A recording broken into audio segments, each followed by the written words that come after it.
Hello everybody. I'm going to start with a little bit of a planting demonstration on a couple of different things just to give you some different ideas. Just a basic containers as we grow. Bigger pot is usually better up to a certain degree, especially in the width of the container. No matter what we're growing, they're not going to have 3-foot roots. So, I mean, it doesn't necessarily have to be super deep, but that width is really important. And, you know, these are a great pot, a good size, comes in a lot of different colors, pretty economical. I think they're $24.99 or something. I get several years use out of them. I really like that size, but I wanted to show you, because we see a lot, you know, around here and at home of annual containers, but I wanted to show you a little bit of a way to maybe use some different perennials with our planting, with the thought being they may or may not make it if you leave it in the pot, but you've enjoyed it all spring, all summer, early into the fall. Well, then when we're starting to do our cleanup and all, we can just pull these out, plant them in the ground. If we do that late September, most things have, you know, a good month to get kind of rooted in before winter, and then you can have them as a perennial as well. But this is a perennial salvia. This one is new for us. It's called Dark Matter. Really dark purpley blue flower to it. Lots of flower power.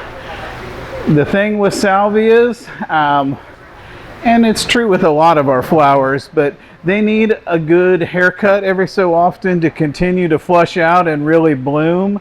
And so, I mean, it's in peak color right now, but if I were having a lot of faded blooms, if you look at it kind of from the side, you can kind of see the body of the plant in there below all these flower stalks. So I would go in right about that height and just snip it into a nice little mound, and it will be thicker and rebloom really nicely. And you could do that probably 3 or 4 times during the year with this guy and keep those nice flushes of bloom coming. That also keeps the plant from getting so scraggly and tall. So, but since it is the taller item, I'm going to do this pot more like I was going to set it towards the back, towards a wall or the house, and you would be seeing it more from the front. So I'm going to put my tallest item a little bit more towards the back here.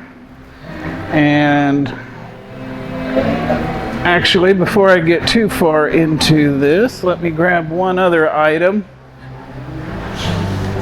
Now, most of our stuff we like to feed regularly with, like our water soluble. You mix it with water, do it regularly, but a lot of times when I'm doing, especially these containers, I like to use a little bit of this. It's a controlled release, and it's going to give you a nice even feed for about 3 months with them.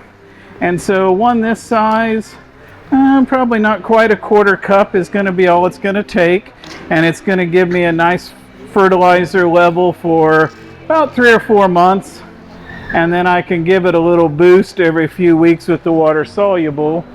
But I'm just going to put that on the top and then lightly incorporate it in. I really like this one compared to some of the others. Osmocote's a name brand, and it's an okay product, but the other types release based on temperature. So if it's really cool, you're not getting very much at the beginning of the year, or if we're really moist and hot, it's releasing very fast and it may not last as long. This one is water-based, so every time you water and it gets wet, it releases a little bit more to it. So I put my salvia in there to begin with, and then they're not brand new, but they're fairly new to the market, and they're new to us this year. I don't know if you all have been out to our rose house just off to the west side of the building here. Beautiful roses right now, but they're all large for your landscape type roses. These are more like a miniature rose, but a hardy version. A lot of times you see the small ones at, you know, at Dillon's or wherever at the holidays, and they bloom, and they're generally not very hardy, where these are going to be a zone 5 perennial. So should be nice here in my landscape. I'd want to use them maybe as a border or an edging. They're only going to be 10 or 12 inches tall and wide, so not something we're going to put at the back and get lost. But I'm going to add a few of those in here, and that's going to provide a nice, and I picked a red one, and there's several colors over there. I have a display of them right there of some of the new varieties. And sorry, I can't do this all backwards. I'm going to put that one about right there. And then I've got a third one we'll do kind of in the front.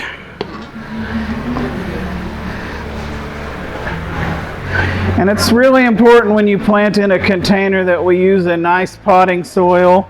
I'm a little biased, Stutzman's potting soil, but you want to use things that have a nice texture to it, things you can find bits and pieces of.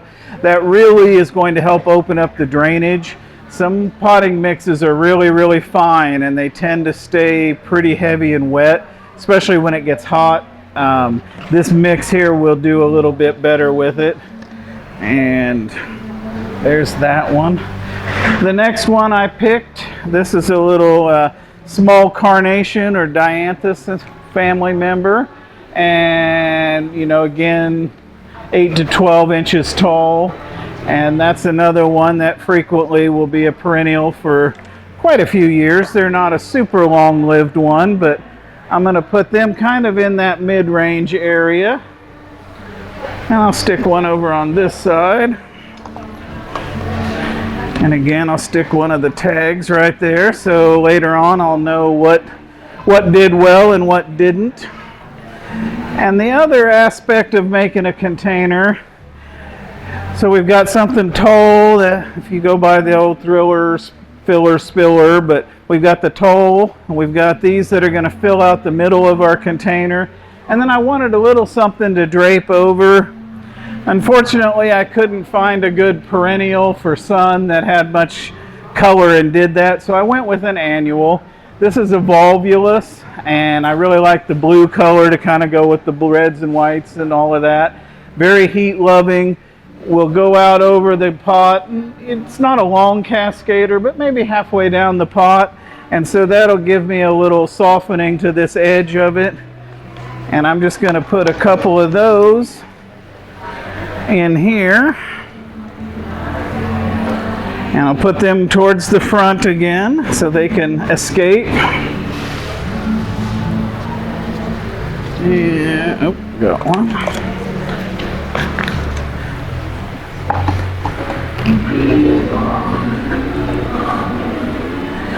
And so, and I'll tip it forward a little bit so you all can see it, but that would be a very nice container. It's going to bloom throughout the season, have a lot of things that then could be planted into your landscape and used on from year to year as a perennial. So don't think just because we're doing a container it has to only be the traditional annuals and things. Plus the carnations smell great too, so I really enjoy those. But little thought on some different uses in a container like that. Set that one back here, and I'll show you another option in containers, and get this out of the way.